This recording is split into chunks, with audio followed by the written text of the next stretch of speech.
D'abord, bonsoir à toutes et à tous. Bonsoir aux Congolaises et aux Congolais qui nous suivent en ce moment. Je suis ancien comme tous les autres et c'est une émission qui me passionne beaucoup, le briefing sur l'actualité. Et je m'étais dit, mais puisque en ce moment l'actualité est assez dense, pourquoi est-ce que je ne viendrai pas, je ne solliciterai pas une invitation aussi, en tant que citoyen congolais, de venir et de commenter l'actualité. Voilà, donc je me prête à cet exercice que je trouve très passionnant et je suis à votre disposition, Monsieur le ministre. Voilà, merci beaucoup. Mesdames et messieurs les journalistes.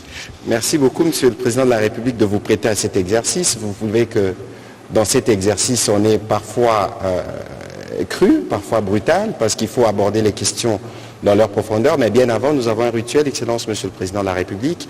Vous revenez fraîchement d'Addis Abeba, qui était votre premier voyage en tant que président nouvellement investi. Il y a la situation de l'Est, mais il y a la situation économique. Le jour de votre investiture, vous avez annoncé 7 milliards pour les routes. Avant d'entrer dans les vifs du sujet, Monsieur le Président de la République, 32 jours après votre prise des fonctions, dans quel état êtes-vous? Je brûle assez d'impatience de pouvoir bien démarrer et donc d'avoir la stabilité de nos institutions. Vous savez que pour le moment, que ce soit pour le gouvernement ou pour les deux chambres, et même pour les assemblées provinciales, tout est en gestation. C'est normal, c'est la Constitution qui le veut ainsi. Je trouve que c'est beaucoup de temps qu'on fait perdre à la République. Il faudrait peut-être réfléchir sur des réformes à apporter pour que ce soit un peu plus rapide, limpide, et que l'on puisse très vite commencer le travail dès que les élections sont passées. Mais qu'à cela ne tienne, nous sommes très attentifs sur ce qui se passe et nous attendons impatiemment de pouvoir commencer. Donc je suis dans cet état d'esprit-là. Alors, nous allons commencer à entrer dans les vifs du sujet. Vous êtes ferme, déterminé, nous l'avons vu au cours de votre dernière participation au sommet d'Addis Abeba. Je pense que c'est par là que nous avons commencé notre série de questions avec M. Michel Moussé-Mediawe.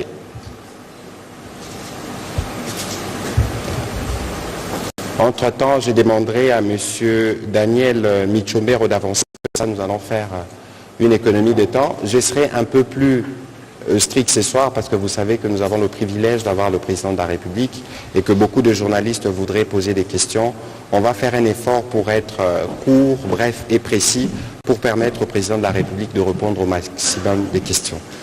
Monsieur Michel Moussé-Mediawe, vous avez la parole. Merci, Excellence, Monsieur le Président de la République. Quoique n'ayant pas été mandaté par nos confrères, je me permets de vous dire quand même merci pour l'honneur que vous nous faites. C'est un grand moment pour la presse congolaise. Ma question, c'est, on vous a vu à la 37e session ordinaire du sommet de l'OUA, de l'Union africaine, excusez-moi. Vous étiez là comme un général qui est allé au front. Et nous avons décrypté certaines de vos attitudes, notamment ce regard que vous avez jeté en direction des compatriotes qui ont déroulé ce visuel, qui a maintenant une valeur universelle, à mon avis. Deuxièmement, ce grand sourire qui a accompagné ce regard, cela nous a donné l'impression que vous êtes un général qui a gagné une bataille et qui a ramené des trophées.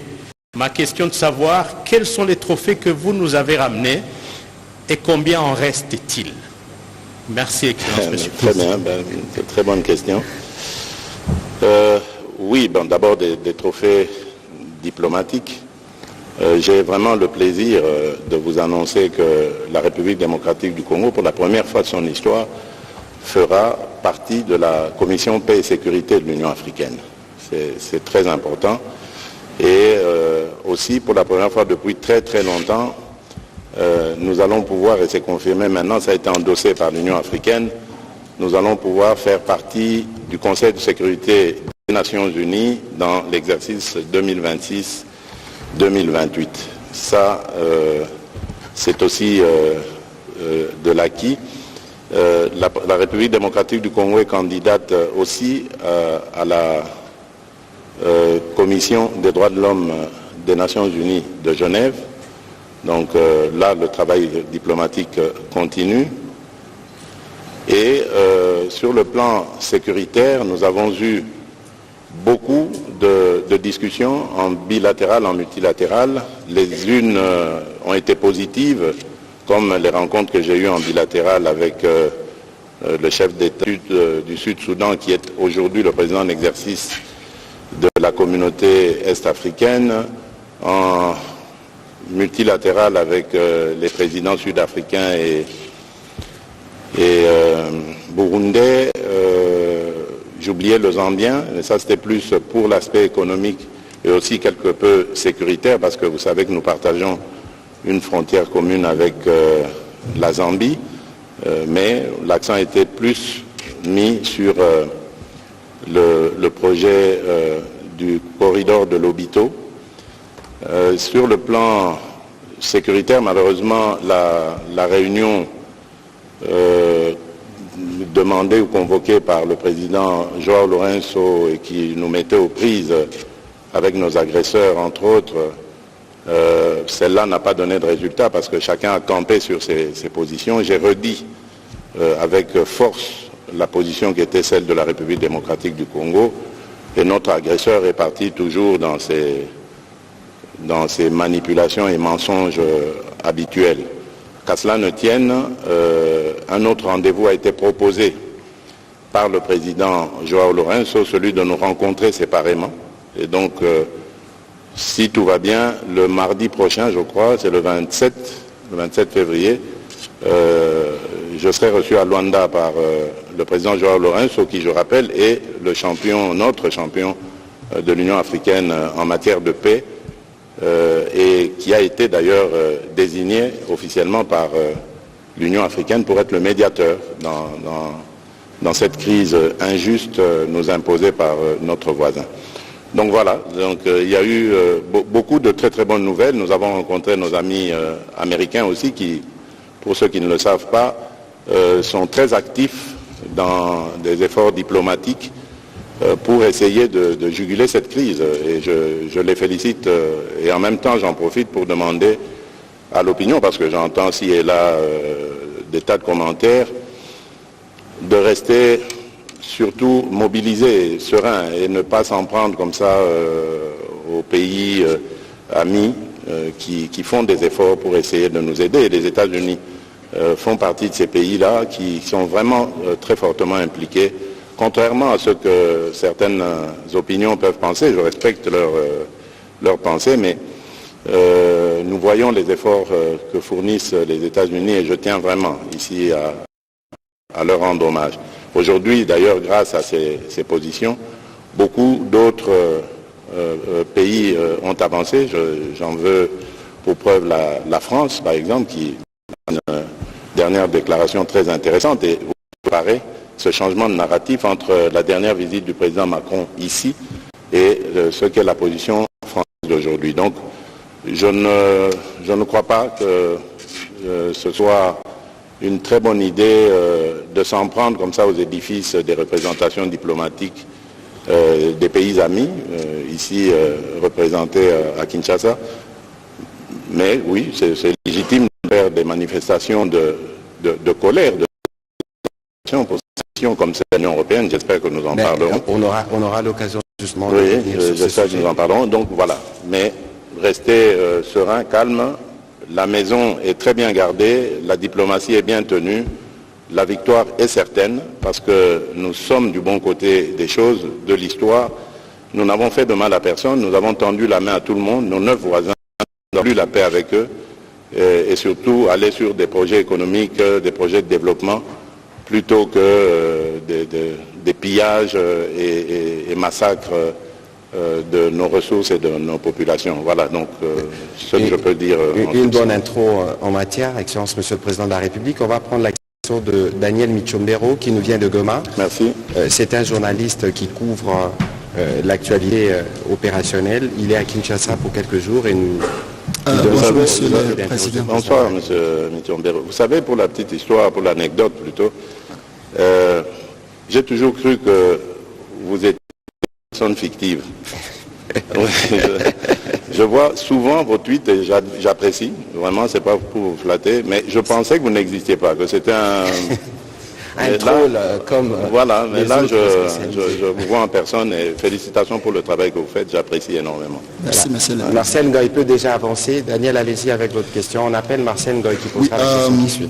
Monsieur le Président, en lisant les déclarations de certains pays et organisations à travers le monde qui interviennent déjà au sujet de la guerre et du calvaire qui traverse bien sûr la population dans l'est du pays en ce moment, l'on constate que beaucoup vont dans le sens d'appeler les parties au conflit à la table des négociations. Monsieur le Président, la position de la RDC, elle reste celle-là, pas de négociations avec les M23 que le gouvernement a qualifié de terroristes.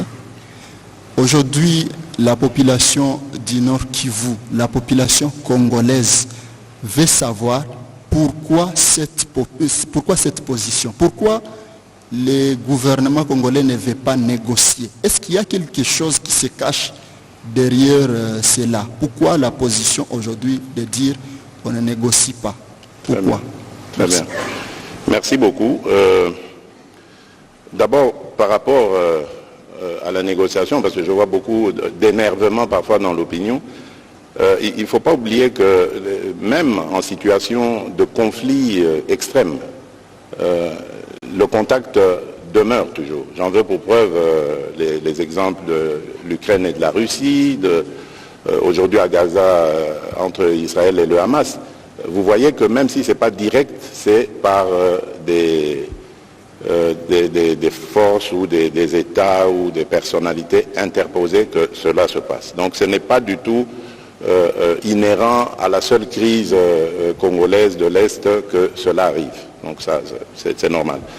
Deuxième chose, dans un conflit dans lequel les pays témoins, observateurs, ne prennent pas part, ils ne peuvent qu'avoir cette position de dire « entendez-vous ». Parce que, évidemment, c'est l'idéal, c'est la meilleure des choses.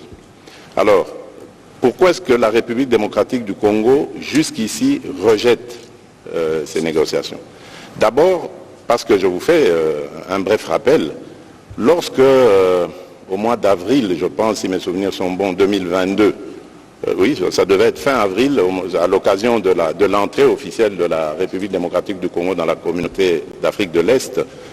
Après la cérémonie, nous avons eu une discussion entre 4 chefs d'État, celui qui nous recevait à l'époque, qui était aux affaires, le président Uhuru Kenyatta, et puis les 2 présidents rwandais et ougandais, ainsi que moi-même. Donc nous avons eu cette réunion où les grandes lignes ont été décidées, c'est-à-dire, je rappelle rapidement, qu'on devait mettre fin à l'activisme des groupes armés, tous, quels qu'ils soient, et on les avait catégorisés. Il y avait des groupes armés locaux, donc de Congolais, compatriotes, et puis il y avait des groupes armés étrangers, mais tous étaient actifs en République démocratique du Congo, et non seulement déstabilisaient la région de l'Est du Congo, mais également les pays voisins.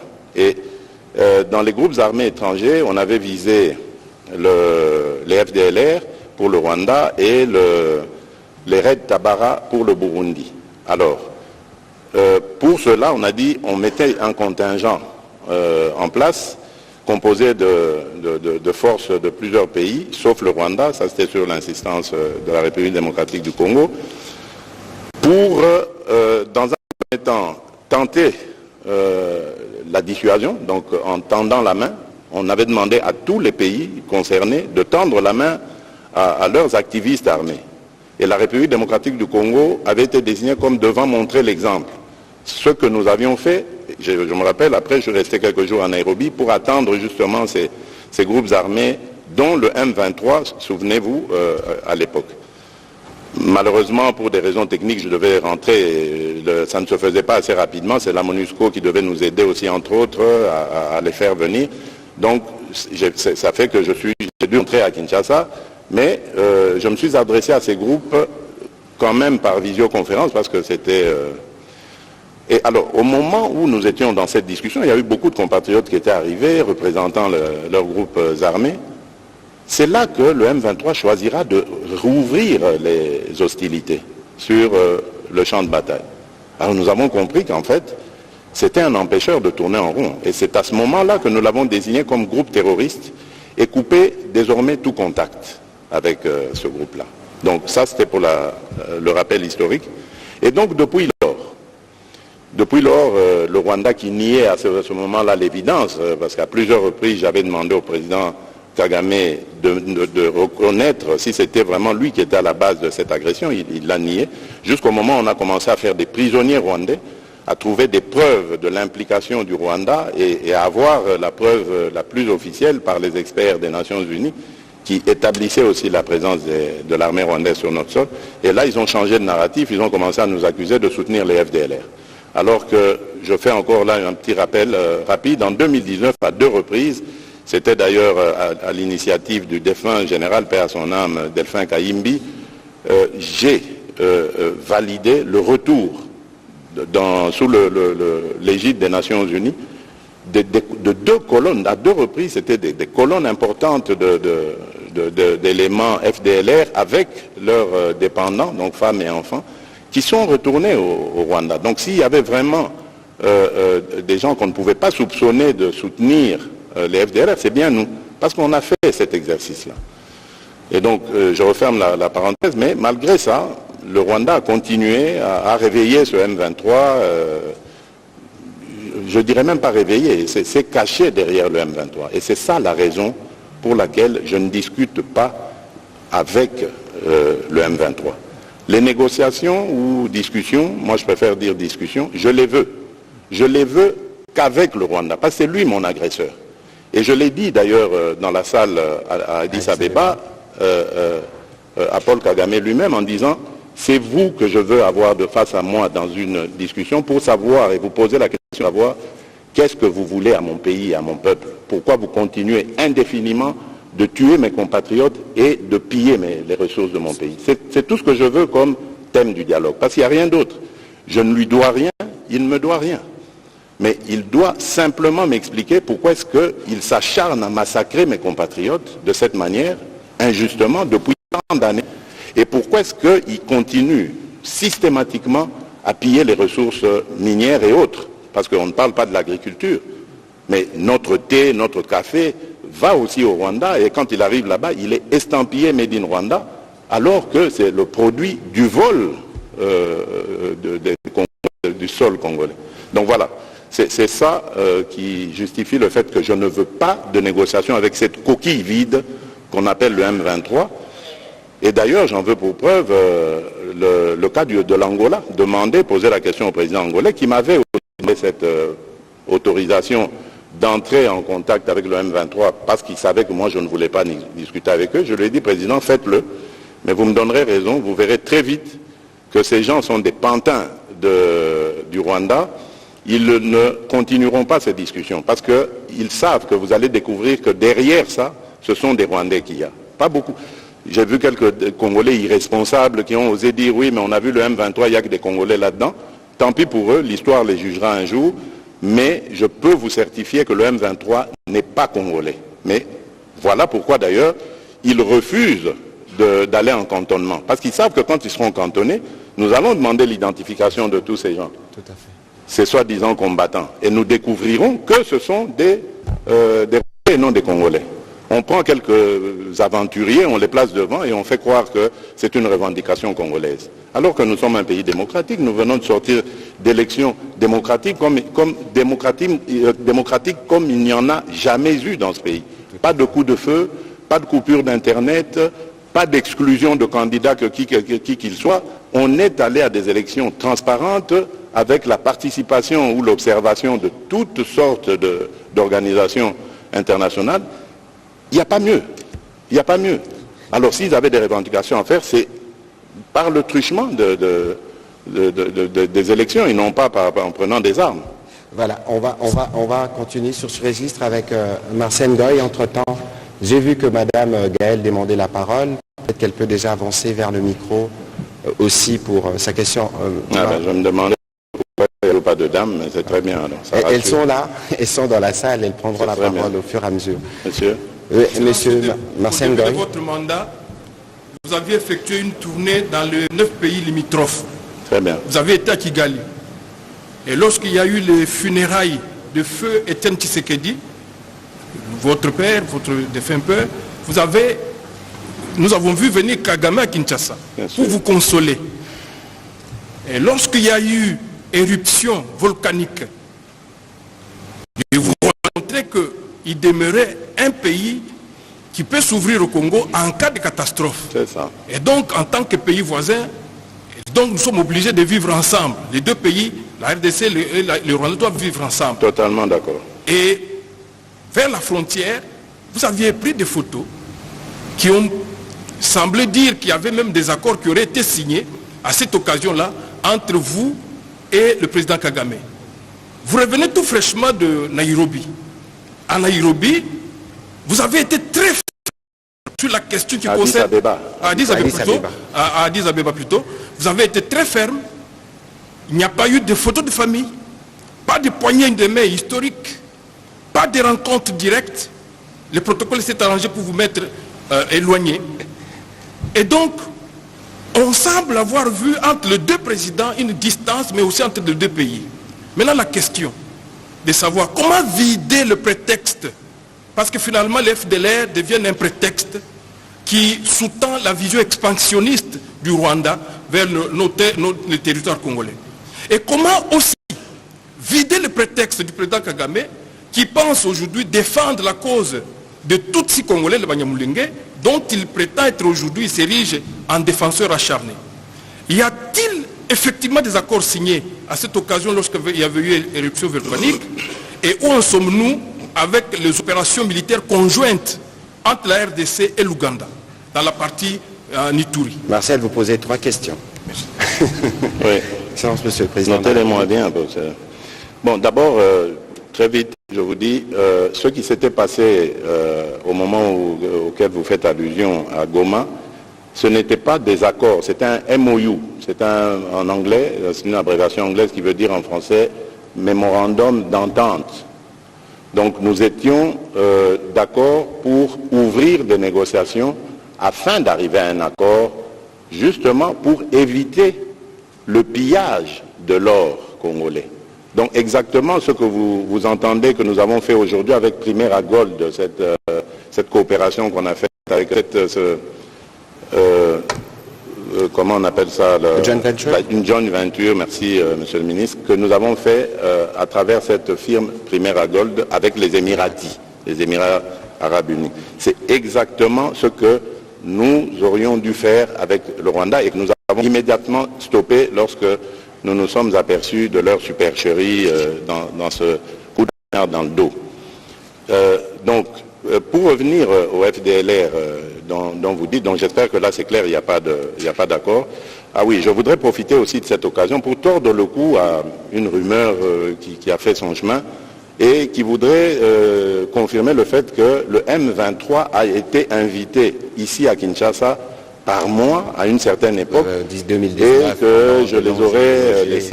C'est archi faux. Je n'ai aucun contact avec eux. Mais en revanche, je reconnais qu'il y a eu des représentants du M23 ici. Et c'était à l'époque où j'avais nous avions pour ministre de l'Intérieur M. Gilbert Kankonde. C'est lui qui est venu, qui m'en avait parlé à l'époque. Et j'avais refusé catégoriquement de le recevoir. Parce qu'il promettait, disait-il, après qu'on les ait reçus, de trouver des solutions pour amener la paix à l'Est. À ce moment-là, ils ne nous agressaient pas encore, pour trouver des solutions. Je trouvais leur raisonnement farfelu, bien qu'ils disaient qu'il n'y avait aucune exigence, etc. Ils sont restés le temps, je ne sais même pas combien de temps, mais moi j'avais rejeté l'idée de les rencontrer. Je ne les ai jamais rencontrés. Et donc je voudrais que ce soit ferme, que ce soit dit fermement. Donc ils ont peut-être rencontré le ministre de l'Intérieur pensant qu'il le faisait en mon nom, ce qui peut être normal, mais je tiens à dire ici qu'il les avait invités, si c'est lui ou c'est eux qui s'étaient invités, à mon insu. Je n'étais pas d'accord et lorsqu'on m'a proposé de les rencontrer, j'avais refusé cette idée. Alors, pour parler des FDLR, au moment où les relations étaient bonnes avec le Rwanda, j'avais reçu une délégation rwandaise ici qui me disait, on parlait des FDLR à ce moment-là, ils m'ont dit, Monsieur le Président, vous savez, à vrai dire, les FDLR, c'est devenu une force résiduelle composée de moins de 2000 hommes qui ne menacent même plus la sécurité de notre pays. Mais ce que nous craignons, c'est ce dérapage idéologique où dans le discours on vilipende les Tutsis, etc. Je dis mais ça c'est inhérent à tout pays. Hein.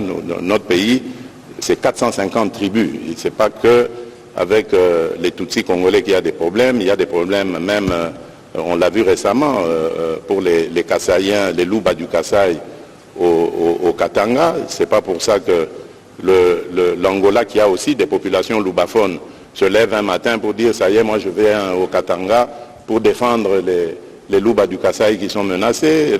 Les Teke et les Yaka ont des problèmes ici. Le Congo-Brazza qui en compte, ainsi que le Gabon, ne se réveille pas pour dire voilà, on va défendre les Teke à Kwamut, etc. Donc c'est totalement farfelu comme histoire. Nous sommes un pays souverain.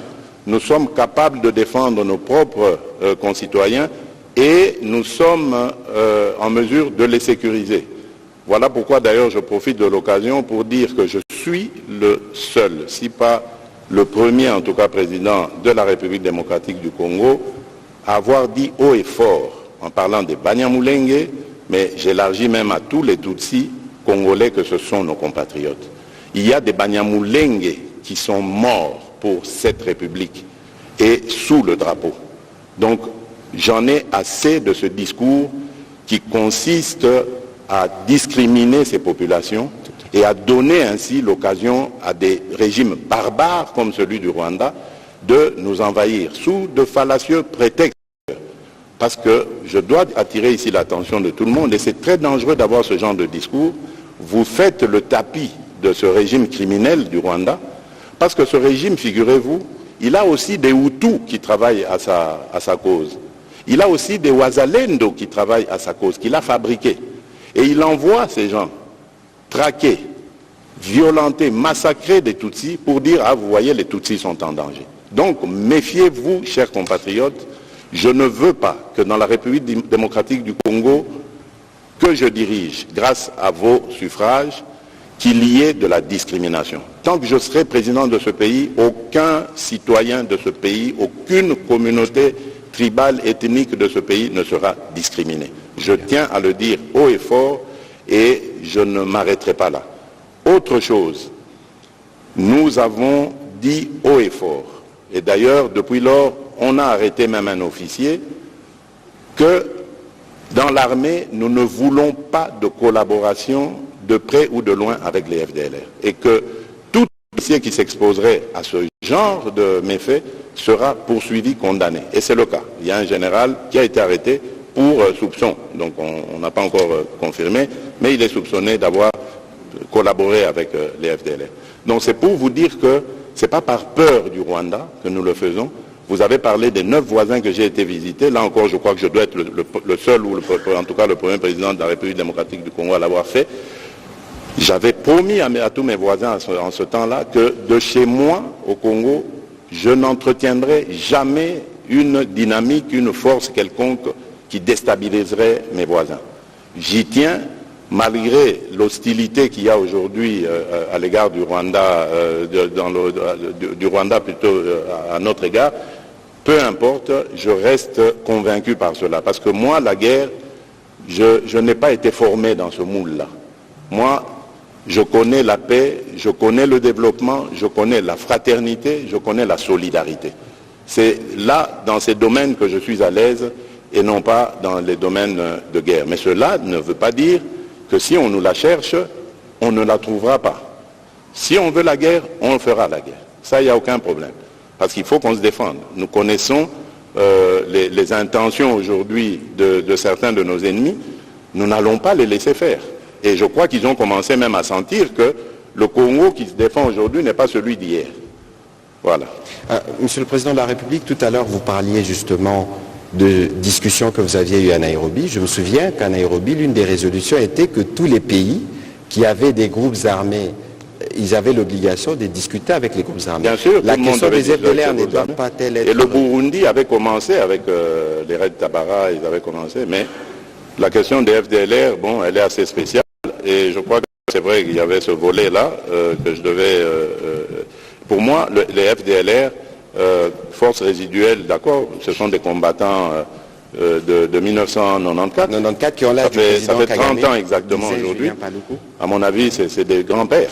Donc je ne crois pas qu'avec ce statut, ils peuvent encore menacer la sécurité du Rwanda. Mais qu'à cela ne tienne, nous sommes prêts à tout faire pour ôter ce prétexte au Rwanda qui justifie justement la présence de ces gens. Vous savez que le Rwanda fabriquait ses propres FDLR, donc c'est-à-dire les éléments qu'on a renvoyés chez eux, ils les ont désendoctrinés et réendoctrinés à leur manière pour les renvoyer au Congo. Comme ça, leur présence au Congo va continuer à justifier l'intention ou l'agression dont ils font preuve. Et donc, et ça, ce ne sont pas des paroles en l'air. Ce que je dis, ça peut être vérifié dans les annales des Nations Unies. C'est de là d'ailleurs qu'on a eu les éléments. Donc c'est pour vous dire que nous sommes déterminés à amener la paix dans ce pays et nous réussirons à le faire. Nous allons le faire quels que soient les atermoiements du Rwanda. Avant de prendre la question de Mme Gaëlle, il y avait un dernier volet dans la question de Martial qui demandait comment évoluer les opérations militaires avec l'Ouganda, je pense dans le Grand Nord. Ah oui, mais très bien, très bien, très bien. Jusque-là, en tout cas, je crois qu'on a mis sérieusement en difficulté les ADF, parce que, bon, rappelez-vous, c'est pour combattre les ADF que nous avons décidé de cette mutualisation de forces contre, justement, ces terroristes. Donc, pour les combattre. Donc, ça se passe bien, il n'y a rien à dire de ce côté-là, la collaboration est parfaite jusque-là. Très bien. Madame Gaëlle Kibungu. Après, ce sera Madame Pamela Mounazo. Bonsoir. Je suis très honorée d'être en face de vous ce soir. Merci. Et je ne saurais me dissocier de mon âme d'épouse militaire qui vous dit merci pour votre fermeté, en tout cas vous tenez absolument à pacifier ce pays, absolument. Vous motivez les troupes et aussi vous rassurez les dépendants. Merci beaucoup pour cela. Comme c'est écrit. Voilà. Alors ce soir, j'aimerais parler de Goma et de ses alentours. Nous savons que la situation est sous contrôle des FARDC, mais de l'autre côté, on sait que c'est des contrées où il y a beaucoup de population. Bien sûr. C'est des contrées vraiment occupées aujourd'hui de notre côté, et votre option militaire, puisque aujourd'hui vous êtes déterminés à y aller jusqu'au bout, à en finir avec l'ennemi, pas de négociation jusque-là. Certains pourraient le dire, vous êtes un peu entre le marteau et l'enclume. Ça veut dire, comme commandant suprême des armées, vous êtes obligé de tenir ferme dans cette option militaire, mais de l'autre côté, comme père de famille, vous avez des populations entières à protéger. J'aimerais bien savoir ce soir, pouvez nous dire jusqu'où comptez-vous aller en ce qui concerne l'option militaire? Oui, merci madame, une question très intéressante. Je voudrais d'abord dire ici, à l'intention ou à l'attention plutôt de nos compatriotes sinistrés, déplacés de guerre, que l'État ne les a pas oubliés, le gouvernement ne les a pas oubliés, le président de la République ne les a pas oubliés. Ils demeurent dans nos pensées et dans nos priorités. D'ailleurs, nous venons de décaisser récemment au gouvernement un montant en milliards de francs congolais pour justement leur assistance. Comme je l'ai dit, la priorité des priorités reste leur retour dans leur localité d'origine. Mais vous comprendrez qu'à ce stade, c'est très difficile de procéder à cet exercice parce que ces localités sont encore occupées. Alors j'ai entendu ici et là, surtout de la part d'opposants, oui, mais ça fait longtemps que Bunagana est occupé, ça fait ceci. Non. Vous savez, ce qui se passe aujourd'hui en République démocratique du Congo, ce sont des douleurs d'enfantement d'un nouveau Congo. Nous ne voulons pas qu'ils partent simplement géographiquement et puis ensuite on remet nos populations pour que demain ils reprennent les mêmes aventures. Nous voulons une paix définitive. Voilà pourquoi nous parlons de montée en puissance de notre armée, comme jamais il y en a eu. Nous avons dépensé déjà des milliards de dollars pour que cette armée arrive à ce niveau aujourd'hui. Ce n'est pas terminé, on va continuer ça. Parce que la meilleure manière, la meilleure attaque, comme on dit, c'est la défense. Donc nous devons avoir une force suffisamment dissuasive pour décourager des aventuriers comme Paul Kagame, par exemple, aujourd'hui, à l'avenir, de venir jouer en République démocratique du Congo. Voilà. Donc ça, c'est le premier objectif que nous visons. C'est pour ça que c'est très important de prendre le temps qu'il faut. Donc on ne va pas libérer Bunagana pour le libérer pour qu'après on retombe dans les mêmes travers. Ensuite, il faut parler, que les populations se parlent. Il faut sortir ces démons, mais une fois pour toutes, de la division. Parce que ce sont à cause justement de ces tensions interethniques, intercommunautés, qui font que le Rwanda a trouvé prétexte pour demeurer au Congo, déstabiliser la République démocratique du Congo et continuer le pillage de nos ressources. Parce qu'en fait, c'est ça la visée. Le Rwanda aujourd'hui s'est construit grâce aux ressources. N'ayons pas honte de le dire, c'est une vérité. C'est grâce aux ressources volées à la République démocratique du Congo. Ils n'ont aucune industrie, demandez-leur. D'ailleurs, j'ai vu une fois, on posait la question au président Kagame, il a été incapable, il parlait d'une société de montage de tablettes, de choses. Enfin, c'est pas avec ça que vous développez un pays. Donc, vous comprenez que c'est le fruit du pillage de nos ressources, tant minérales que agricoles. Et raison de plus encore pour vilipender, condamner cette attitude de l'Union européenne qui ose signer un MOU avec un receleur. Parce que c'est des produits volés à la République démocratique du Congo qu'il va vendre à l'Union européenne. Je me demande comment ils vont faire ça. On en parlera peut-être plus tard. Donc voilà ce que je peux vous dire. Je tiens vraiment à rassurer nos compatriotes. Nous ne les avons pas oubliés. Un jour, je leur fais cette promesse. Ils vont rentrer chez eux, mais alors là, pour une paix durable et définitive. Parce que c'est ce Congo-là que je veux, ce Congo qui va se tourner vers son développement. Et nous l'aurons, ce Congo. Vous pouvez me faire confiance. Voilà. Merci beaucoup, M. le Président de la République. On va enchaîner avec Pamela Mounazo. Je reviendrai à vous, Madame Élisée Odia, pour votre question. Après, on prendra celle de Madame Pamela, une petite précision tout à l'heure, lorsque le Président parlait des Hutus, des Wazalendo, il ne faut pas le sortir du contexte, parce que je vois quelques réactions. Il disait plutôt que le Rwanda a des faux Wazalendo qu'il utilise et il recycle les FDLR qui étaient déjà ici. Oui, j'ai dit, il a ces Wazalendo. Ces Wazalendo. Voilà, donc c'est-à-dire, pour semer la confusion, il en a pris, fabriqué, passé pour des Wazalendo, alors que ce sont des traîtres, des traîtres à la nation. Ils se déguisent en Wazalendo, alors que les Wazalendo sont de braves patriotes, guerriers redoutables, que la nation ne doit jamais oublier, parce que ces gens ont pris les armes de leur propre chef pour combattre l'envahisseur. Donc les Wazalendo sont des gens à honorer, à gratifier. Malheureusement, comme dans toute organisation, il y a toujours des esprits faibles qu'on prend, qu'on manipule, pour faire croire évidemment que l'état d'esprit des Wazalendo, c'est de massacrer les autres communautés. Ce n'est pas vrai. Ils veulent protéger leur pays et ils ont raison. Ils ont toute ma sympathie et tout. Et d'ailleurs, vous avez créé la réserve d'armée de la défense pour encadrer toutes ces forces. Madame Pamela Mounazo, allez-y avec votre question. Bonsoir, Monsieur le Président. Alors, le Conseil de sécurité des Nations Unies s'était réuni mardi dernier. C'était sur la situation sécuritaire en République démocratique du Congo. Concrètement, Monsieur le Président, par rapport, on va dire, aux décisions prises autour de cette rencontre, est-ce que vous êtes satisfait de cela ou plutôt inquiet? Et la deuxième chose, c'est de plus en plus, il y a des pressions qui sont exercées sur le Rwanda par la communauté internationale. Est-ce que vous pensez que ça va porter des fruits?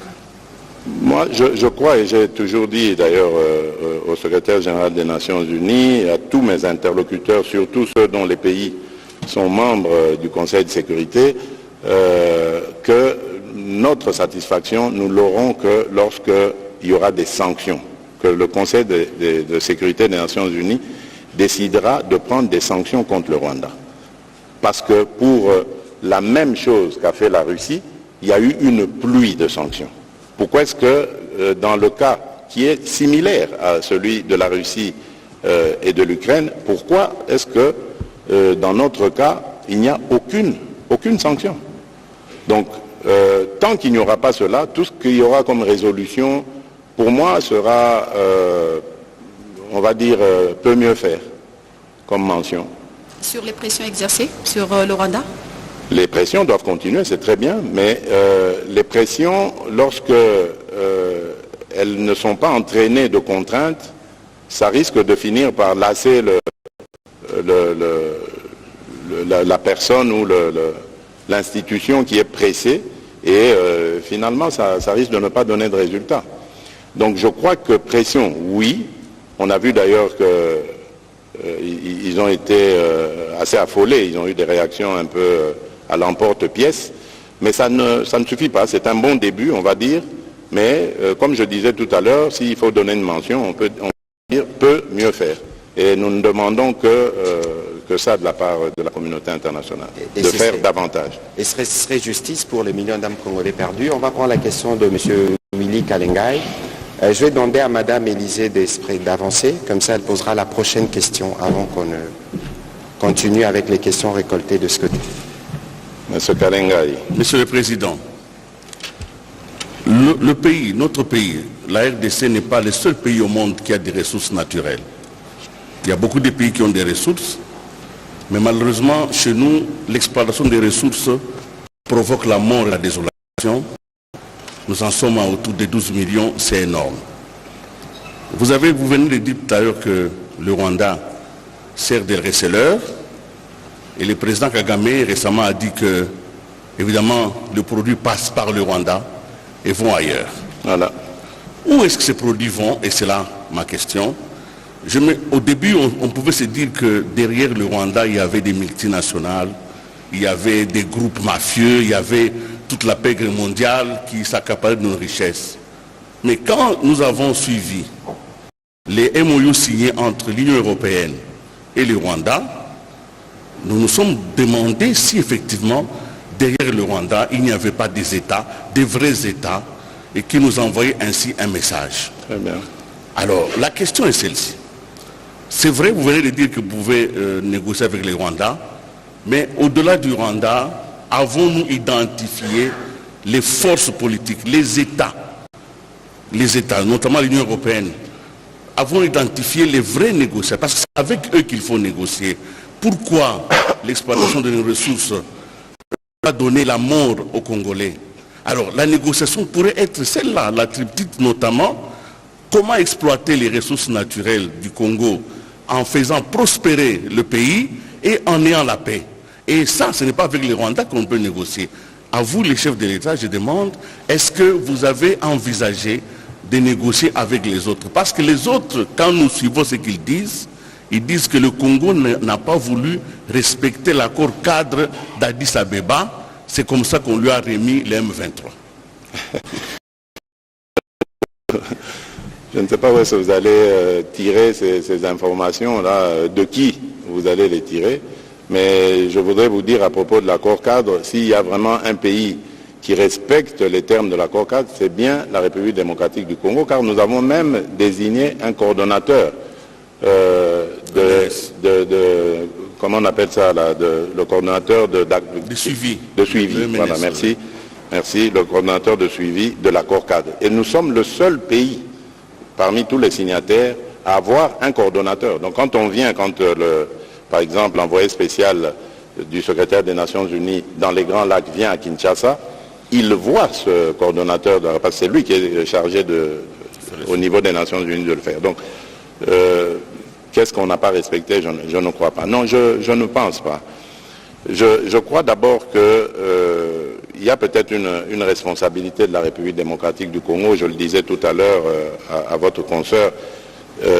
Nous devons nous montrer dissuasifs vis-à-vis des agresseurs.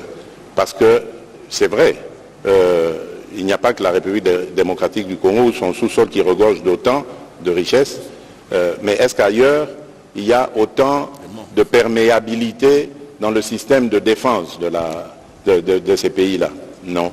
Est-ce qu'ailleurs, il y a autant de complicité interne? Parce que nos compatriotes aussi ont pris goût à ce trafic. Je ne crois pas. Est-ce qu'il y a autant de lois qui protègent les ressources naturelles de ces pays? Suffisamment de lois en tout cas pour ne pas permettre le trafic, etc. Donc nous devons faire aussi cet effort de réflexion sur nous-mêmes, mais en même temps le travail que nous avons déjà commencé et qui consiste à demander à tous ces pays et les multinationales auxquelles vous faites allusion, parce que moi je pense plutôt que ce sont des multinationales et non des États qui sont derrière ça. Nous ne savons pas les identifier, mais à travers les pays que nous contactons, parce que nous savons plus ou moins où logent ces multinationales, nous essayons de faire passer le message pour dire venez discuter avec le propriétaire et non pas avec le voleur, le receleur. Parce que d'ailleurs, c'est condamnable. Hein, et d'ailleurs, vous lui avez quand vous achetez, je lui ai dit, ça c'est un receleur. Quand vous achetez le produit du recel, vous êtes vous-même coupable de vol. Vous êtes assimilé au voleur. Donc, l'Union européenne, j'espère qu'elle ne va pas jouer ce jeu-là. Et l'Union européenne, ce sont des hauts fonctionnaires. Les États, et je peux vous rassurer, j'ai reçu déjà de la part de certains ambassadeurs de l'Union européenne ici des messages rassurants pour dire nous avons tenté de tout faire pour empêcher cette signature et nos pays ne sont pas d'accord avec ce qui s'est passé. Et quant à nous, République démocratique du Congo, nous n'allons pas nous arrêter là. Nous allons user de toutes les voies diplomatiques et y compris judiciaires pour empêcher, faire annuler ce MOU qui a été signé. C'est peut-être un MOU, me dira-t-on, mais c'est déjà un mauvais début qui indique que l'Union européenne est très mal engagée parce que c'est comme si elle nous faisait la guerre par procuration. Et ce genre d'encouragement, moi j'appelle ça encouragement donné aux voleurs, c'est un encouragement qui est très dangereux pour la paix dans la région. Ça ne devrait pas se passer comme ça. Merci. Merci, Excellence, Monsieur le Président de la République. On va prendre la question d'Élysée Odia. Et d'ailleurs, sur ces points précisément, le ministre des Affaires étrangères, sous votre instruction, a réagi fermement contre cette attitude ambiguë de l'Union européenne. Madame Élysée Odia, allez-y pour votre question. Voilà. Bonjour Monsieur le Président. Madame. Merci à Excellence honorable Patrick Mouyaya pour la parole accordée. Monsieur le Président, je reviens sur les propos tenus en marge du sommet d'Addis Abeba. Et là, je veux revenir sur un propos relayé notamment par le tweet du ministre Mouyaya où vous avez dit « Je veux la paix, mais pas à n'importe quel prix ». Pas au prix de l'humiliation. Ce que j'ai vu, c'était pas à n'importe quel prix. Alors, ma question, c'est de savoir, estimez-vous que la paix a un prix? Et si oui, vous l'estimez à combien ce prix par rapport à la paix? Et enfin, peut-être par rapport à l'actualité également. Vous êtes en face, comme je l'ai dit tout au début, d'un honorable Excellence doublement élu. Ça ne vous dérange pas d'avoir violé la Constitution? Moi, je savais que cette question reviendrait, mais bon, le Président aura l'occasion d'y répondre. Merci Madame, j'y répondrai. J'avais parlé de la paix, pas au prix de l'humiliation. Vous savez, à n'importe quel prix, au prix de l'humiliation, c'est pareil. N'importe quel prix, c'est ça, l'humiliation. Donc je veux la paix, une paix véritable et une paix durable. Comme je l'ai dit, je ne veux pas de paix factice dans laquelle on humilie la République démocratique du Congo comme on l'avait humiliée en 2013 avec ces mêmes pantins du M23 qui ont fait concéder à la République des choses mais scandaleuses. Je ne sais pas si vous avez vu cet accord signé en 2013 à Kampala, je pense, avec le M23. C'est ça l'humiliation à laquelle je faisais allusion. Et je viens de dire ici que le M23, c'était une coquille vide. On a pris quelques aventuriers congolais qu'on a mis devant, on leur fait parler lingala ou des choses comme ça, on attribue des noms congolais pour dire, voilà, vous voyez, ce sont vos propres compatriotes. Mais ceux qui se battent derrière eux, ce sont des Rwandais des RDF. Voilà pourquoi ils refusent d'aller en cantonnement. Parce que quand ils iront en cantonnement, ils ont bloqué l'accès au camp de Rumangabo, alors que la République démocratique du Congo s'était acquittée de sa charge dans le plan de paix, d'équiper, de préparer les choses pour que les compatriotes, soi-disant compatriotes qui sont en train de se révolter, viennent et aillent dans le programme PDDRCS. Ils ne sont jamais venus, ils ont même bloqué l'accès, et le ministre, le VPM Jean-Pierre Bemba l'avait suffisamment dénoncé dans tous les forats auxquels il a participé, toutes ces conférences régionales. Bon, donc c'est vous dire que de ce côté-là, c'est plus que certain que nous voulons la paix véritable, une paix vraie et durable, pas une paix factice. Ça, j'insiste. Alors, vous avez fait allusion à la violation de la Constitution. Non, je n'ai pas l'impression, madame, le mot est trop fort. Je n'ai pas l'impression d'avoir violé la Constitution. Je suis guidé, vous devez le savoir, je suis guidé par un seul idéal. Pour moi, le salut du peuple, c'est la loi suprême. Pour moi. Et en tant que chef de l'État, je crois que je suis le mieux placé pour observer et comprendre où est le salut du peuple. Et en ce moment, vous êtes témoin, vous entendez les questions de vos confrères, le pays fait face à une situation particulière. Mais il n'y a pas que la situation sécuritaire. Il y a d'autres éléments. Je parlais par exemple de la situation financière. Dans quelques mois, nous allons terminer la revue du dernier programme avec le FMI, la 6e revue. Mais c'est un moment historique et hyper important pour la République démocratique du Congo. Et vous voulez qu'en ce moment, parce qu'il y a eu un règlement que je ne critique pas, que je ne condamne pas, à l'Assemblée nationale, qui exige au ministre de se déterminer dans les 8 jours, vous voulez que nous mettions le pays en difficulté, dans une situation de fragilité, par rapport à la situation sécuritaire, par rapport à la situation financière, mais il y en a d'autres, même la budgétaire, parce que le budget qui va être voté en fin d'année, c'est maintenant qu'il commence à se préparer. Et il y a plein d'autres éléments comme ça que je peux... La situation diplomatique, parce que notre VPM Affaires étrangères et son adjoint, le vice-ministre, sont tous les deux élus, ils doivent partir. Mais nous avons un front diplomatique sur lequel nous sommes déployés. Vous voulez qu'on mette tout ça en question parce qu'il y a eu un règlement... mais non, j'ai demandé conseil aux juristes. On m'a dit qu'il y a aussi l'article 110, je pense, de la Constitution, qui stipule que lorsque le Premier ministre dépose son gouvernement, il expédie les affaires courantes immédiatement après. C'est ce que je lui ai demandé. Et je tiens à préciser ici, pour rassurer nos téléspectateurs, l'opinion nationale, qu'il ne sera pas question de toucher 2 émoluments. Hors de question. Ceux qui restent au gouvernement, ils se font remplacer à l'Assemblée nationale par leurs suppléants. Pendant ce temps, jusqu'au moment où il y aura un nouveau gouvernement, si ce nouveau gouvernement est là, ceux qui seront retenus demeurent dans leur mission, les autres retournent à l'Assemblée nationale et ce sera à cette dernière de régler le problème avec les suppléants qui étaient là. Mais il n'est pas question de toucher 2 émoluments. Les ministres qui restent, tous vont rester là. Ils vont rester et toucher leur traitement de ministre. Donc ça, je tenais à le dire, parce que c'est plus ça qui me préoccupe. Le reste, c'est, j'allais dire, juridisme. Bon, je laisse aux juristes le soin d'en discuter.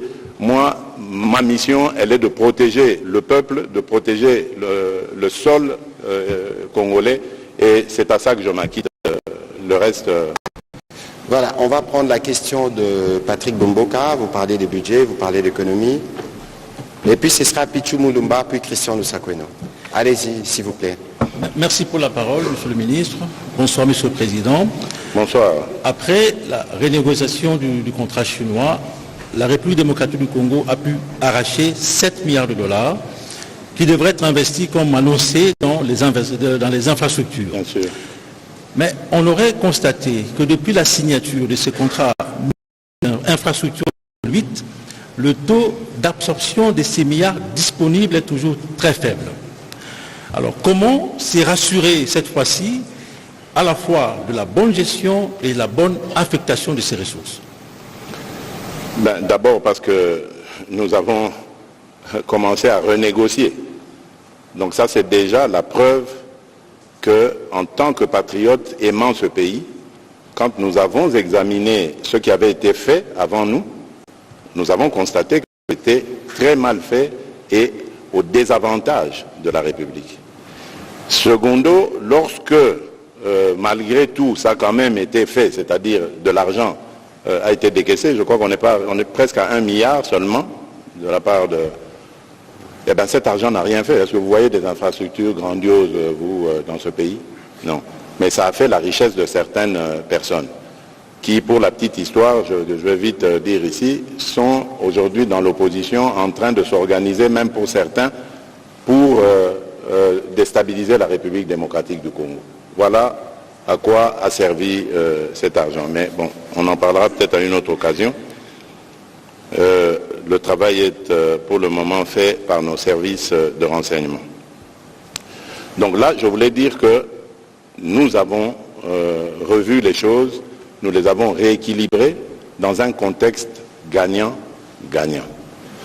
Aujourd'hui, nous sommes convaincus que ce qui va se passer sera immédiatement profitable à la République parce que nous avons même mis une institution qui discute avec SICOMIN et qui va avoir les études nécessaires, parce que vous avez parlé d'absorption.